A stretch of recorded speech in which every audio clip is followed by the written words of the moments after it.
Hey everyone, it's Mike from Chess Lifestyle, and these past couple of days have been quite extraordinary for me.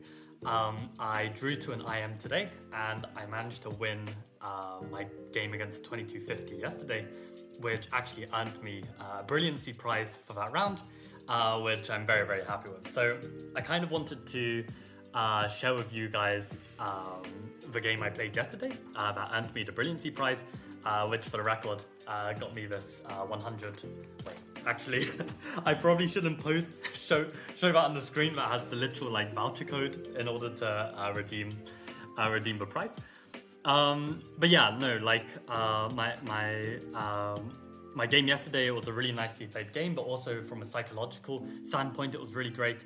And actually, my game today, where I drew against the IM in 12 moves, this was also a psychological masterpiece. And it's absolutely hilarious to see people in the chat try and brainstorm. They said, Mr. German Piano is saying I really don't understand why there was a draw on board 12.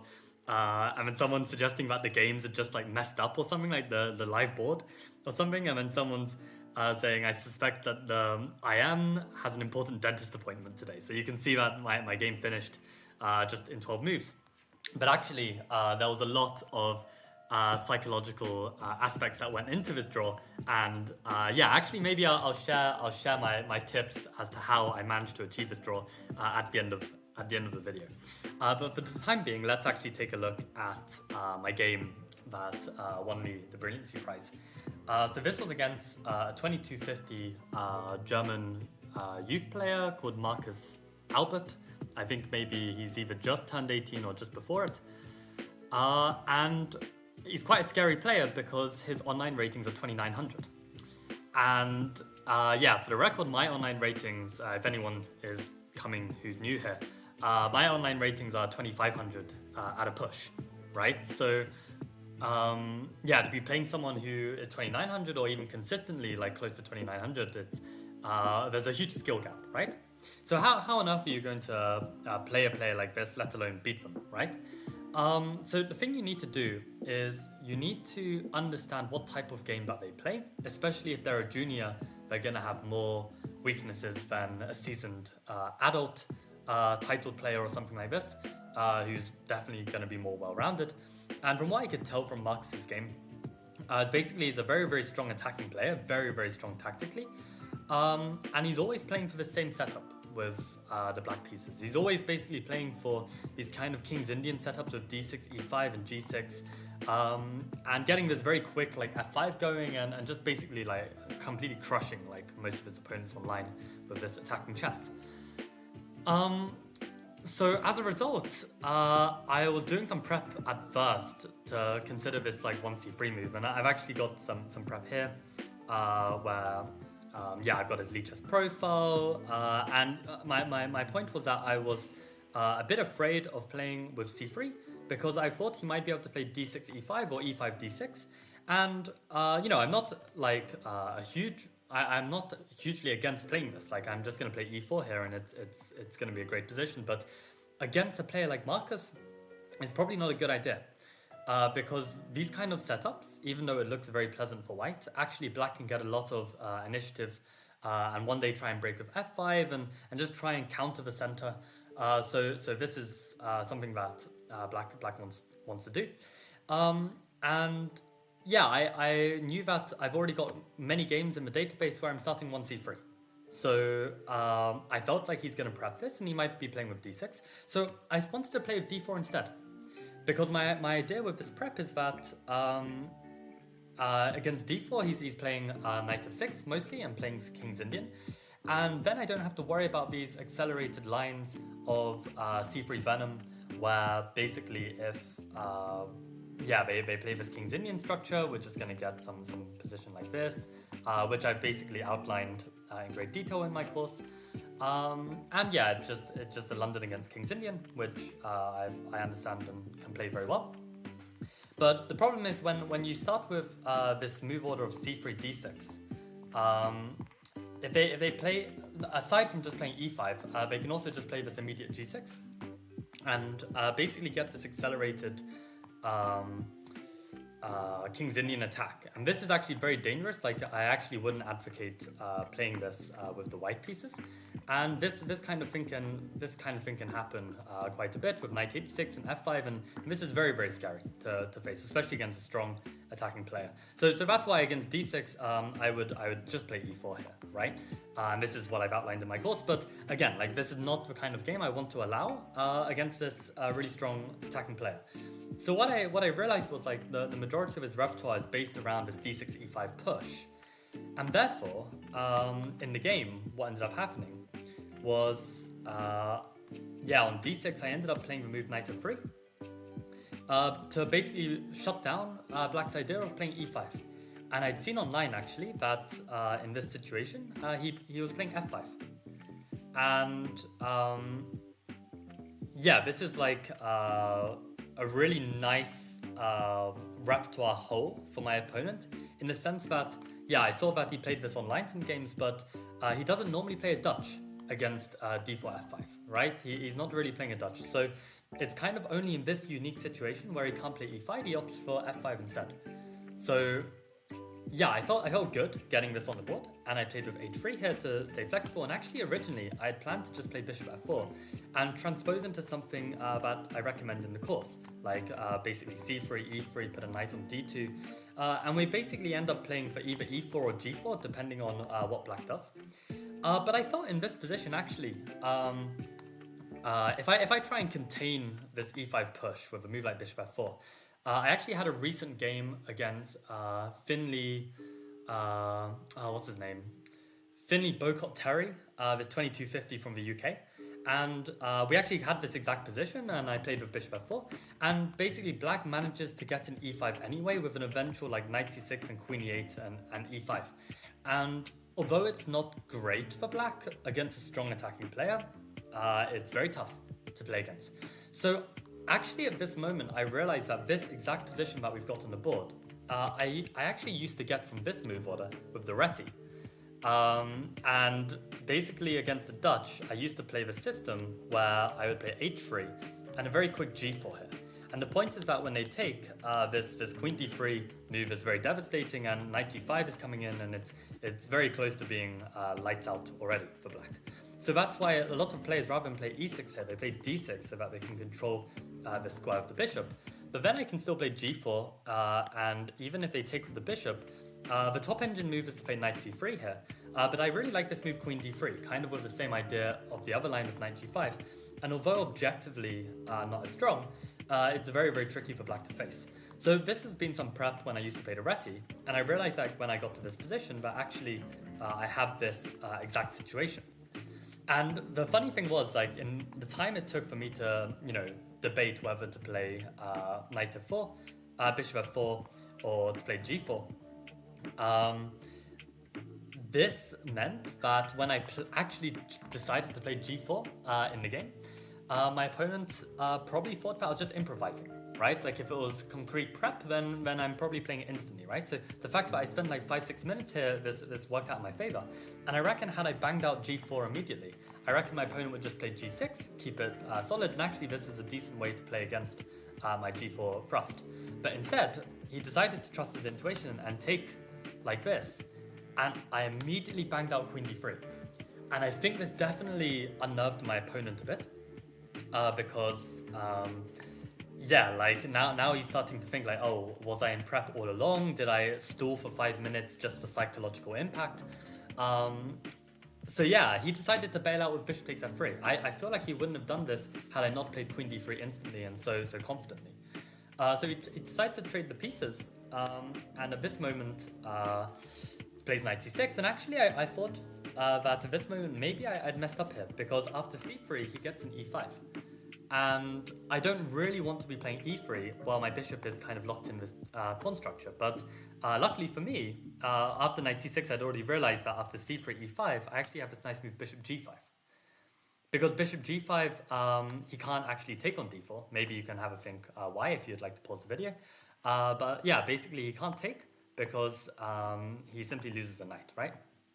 I have his check at the end. So as a result, and I should add here, I actually offered him a draw. So I offered him a draw after bishop g5. And yeah, my opponent fought for some time and then played this very ambitious queen e7, which basically stops me playing e3. So it's quite tricky, but at the same time, positionally it's a bit awkward, right? Like it kind of hems in the bishop. The queen is still on the line of this bishop, so there's still a pin. And I found that actually when you offer a draw in chess, especially against a stronger player, you should think about it like this. If the game was to be decided to draw at this moment in time, if they're a much higher rated player, then this is a good result for you, right? Because you don't lose anything from the game, you just gain some points, and you also did enough to draw against this strong player, so this is a nice result.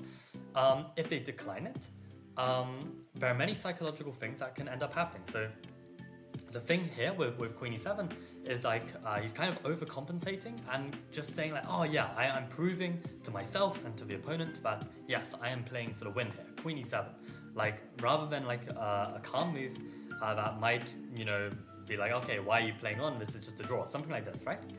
And then yeah, the other factor as well is that it always burns some clock for the opponent. The opponent always has to weigh up the decision like, okay, I'm in this position that I don't particularly like, I've lost my f-pawn, he's kind of like, shown his tactical finesse with bishop g5, do I really want to play this game on? So, okay, basically he burned some time. He played queen e7, I played d5 to basically push this knight back. And even though this is kind of resembling some kind of like King's Indian style setup, it's very different, right? Because black doesn't have the same kind of counterplay with f5. So I don't mind playing this setup, even though I don't typically play for this King's Indian type of game. So I complete my development with knight d2. He decides to complete his development with g6. I shut down any option of knight c5. And actually, this is why I also really love this c3 move, and why, like a lot of people, when I end up playing like this c3 Venom, a lot of players are like, oh, but yeah, like why is the pawn on c3 should be on c4, like this kind of stuff. But the pawn on c3 is just flexible, right? It can stay on c3 if it's useful. It can move to c4 if it's needed. And this is actually a prime example of where actually playing a move like b4, had the pawn been on c4. Then a move like a5 is actually quite tricky because we don't have a3 because they can take our rook, and if we don't have a3, the b4 pawn gets undermined. But here, if black plays a5, there's nothing to worry about. We can just play knight b3. If they decide to take, well, we can take back, and we'll have an open c file to play against. And I feel like we have a great game. So b4 here works even better with the pawn on c3.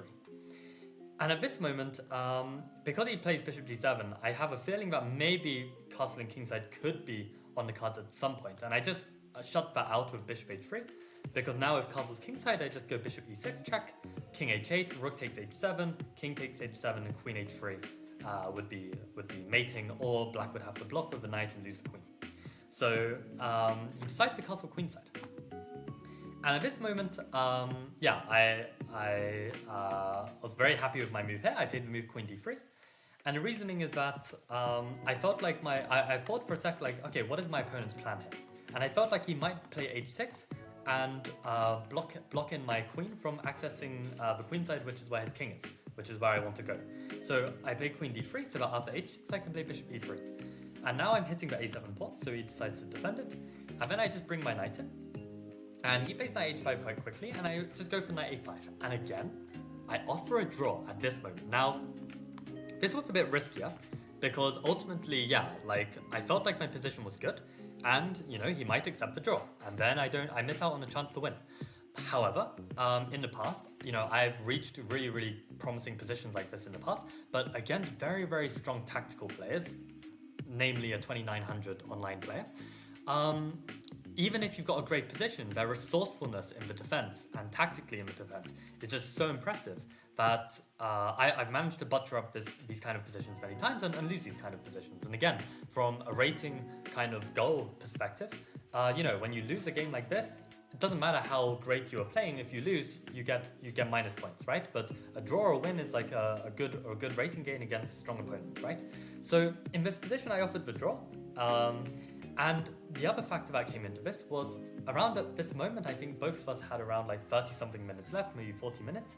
And I felt like if I'm going to be able to execute this attack for a player of my level, I need the time on the clock to calculate and win. And basically my opponent, he tanked. He tanked for like a good 20 minutes here. And probably he was like, and also, yeah, it's harder to calculate when you've got this draw off on the table as well. Like, you have to not only find the best defense, work out if the defense is worth playing on, and decide whether to take the draw or not. And he decided to play on, and queen e8 was actually a mistake. Like, knight b6 was the best defense, and I'm sure 100% that he looked at this carefully. But I actually had the move a4 planned, which was apparently Engine's top move as well, and this is like +1 or something. So maybe he didn't fancy this kind of position and thought queen e8 was just a better defense. But actually at this moment, I'll cover the moves for a second. And have a think here. How would you try and calculate this position? How would you play for the win? You can pause the video. So, in fact, well done if you set the move knight c6 check. And I would say that this move, you can probably find it in different ways, but actually the kind of recent tactical improvements that I found for myself, really showed here. Because what I've been, I made a recent video of how like my tactical ability improved overnight, and it's really not bait. Like, it was literally, I had one discussion with a viewer, his name is Frizz, and funnily enough, his overall level is lower than mine, but he watched my daily streams of training for over 100 days, and he saw that I was making these same mistakes in my thought process, in my tactics, and after fixing this, I calculate much better. So to explain my calculation process here, actually I'll whip out, I've got some notes on this game which I haven't been using, but I'll just read it out because this is a really nice calculation. I don't want to miss out any details. So I wrote, as I'd overlooked queen e8 as a candidate move, I had to work this position out from scratch. I first understood the position. Then I considered all my forcing candidate moves, which included knight c6 check, bishop takes a7 check, bishop takes d7, knight takes b7, queen b5, and b5. In positions with a large number of promising candidate moves, I'd like to apply a principle of shallow calculation. In essence, I'd like to calculate each candidate move in turn, but not super thoroughly, just enough to evaluate whether A, it's completely winning, or B, if it's promising and deserves a more thorough examination later. With this exact position, I calculated knight c6 check first. It felt promising at first, since b takes c6 is forced, otherwise, a king move just loses the exchange. So even if, taking the exchange isn't the best move, that's good enough, right? Winning an exchange is a decent backup. But after b takes knight c6, b takes c6, I didn't see clearly how it won. So I moved on to the next candidate, shallow calculation.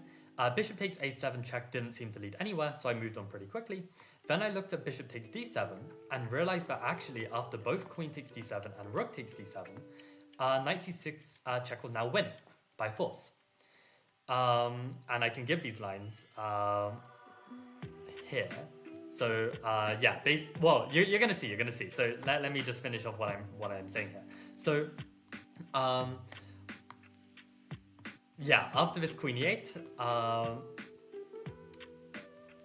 one caveat of the move bishop takes d7 is that although rook takes and queen takes are winning after knight c6 check, b takes c6, the point is that after rook takes, when I play knight c6 check, they don't necessarily have to take my knight. Because if you notice, the rook is now on d7 and I no longer have to fork, so the king can potentially move.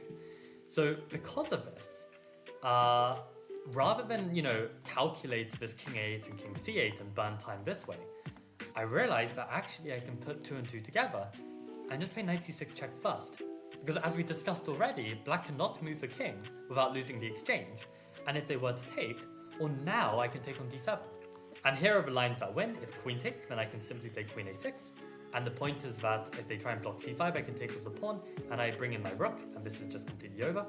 And if they play rook takes d7, then I can go d takes c6, rook f7, and the queen comes in, and there are 2 threats of mate on b7 and a7.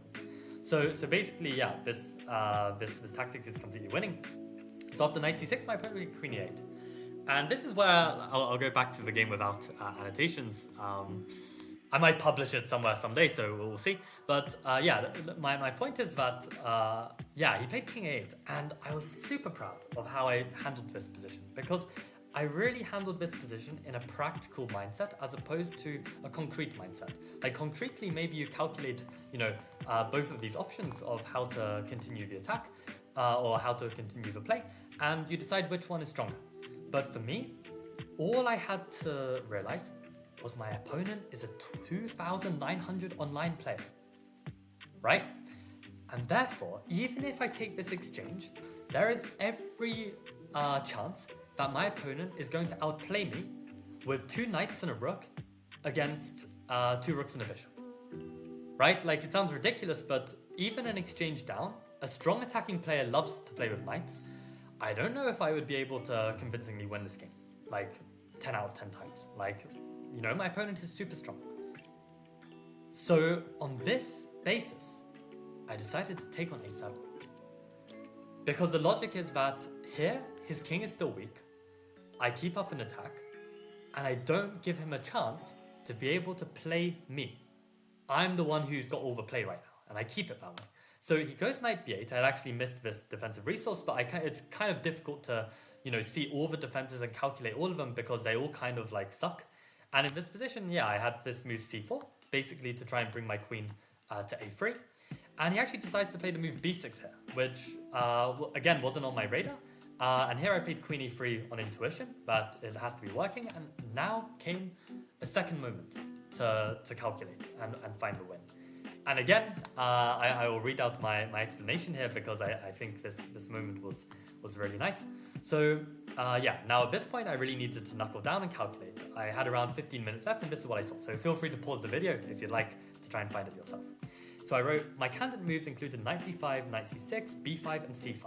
I saw pretty quickly that knight b5 would force knight a6 to prevent queen a7 checkmate, after which I could play queen takes a6, king takes a6, knight takes c7 check with the fork, right, and winning back the queen.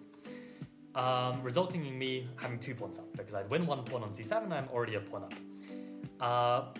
Despite this being a great position, I felt like maybe I had more in the position. Therefore, I left this line as a safe backup in case I got short on time and needed to play something. But for now, I continued with my calculation. I then considered knight c6, which would threaten queen a7, which is a big threat, checkmate. But after knight takes c6, d takes c6, queen takes c6, I didn't see any progress, so time to move on. You could argue that maybe something else worked within the variation after knight c6, but the point of shallow calculation is to move swiftly to the next candidate as a priority, as opposed to thoroughly dismissing knight c6 with absolute certainty. So I saw knight c6, knight takes, pawn takes, queen takes, didn't really lead anywhere, so I decided to move on. And because knight c6 is vulnerable to this combination, I then thought about b5, because this secures the c6 square. But then, this is what I wrote. So after knight c6 came the idea of b5, since this made sense to secure the c6 square for the knight. After b5, it felt almost completely winning, except for the line after b5, knight f4, knight c6, knight takes h3.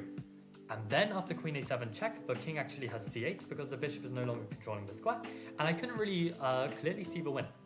So rather than push hard and persevere and make this b5 move work, I decided it was important to consider my last candidate move, c5. And to my delight, c5 is just completely winning. And this is how the game went. I played c5. Let's go back to here, c5. Basically, I'm threatening the move c6, and he doesn't have time to ever win my knight like this because I just go b5, and actually here it's just completely mating. Like any rook b8 is just mate in 1, and if he goes rook a8, of course, then I go queen takes knight and then queen b7 checkmate. So here he played c6 to block this, but then I calculated that I can take on b6. I can take on d5, and then after rook c1, the only defense that felt plausible was this knight a6, but then I'd seen that I have b5. And not only am I gaining a tempo on the knight, I'm bringing in another attacker, the pawn, and now, I sacked the rook and it's completely over, right? Because basically I'm threatening to bring my queen in. And it's just completely toast. He played d4, I played queen a6, and he resigned. So this was a fantastic game, and I really felt like, despite being the weaker player on paper and also probably objectively, I felt like for this one classical game, I was really able to lock in and just, fine-tune my game to maximize my chances of winning against a player of this strength. So I was really, really happy to win the Brilliancy Prize as a result. Yeah, I thought I played it really, really well. And yeah, I'm really glad to see that the calculation worked out because I've had games like this against strong players where I've managed to outplay them. I would get to this critical position and I would not be able to find the right move. Like, for instance, these two moments where I had to play c5 here, and also this earlier moment where I needed to calculate knight c6 and understand that after knight c6, apparently I'm pretty sure knight c6 is only working after bishop takes d7. Yeah, this is like the only convincing way to win. So yeah, this calculation improvement has also done me wonders because like in the past, like I'd get these strong positions and then I'd end up messing them up. I'd end up losing. Then my motivation would go down. I'd think I'm doomed with chess and I hate chess.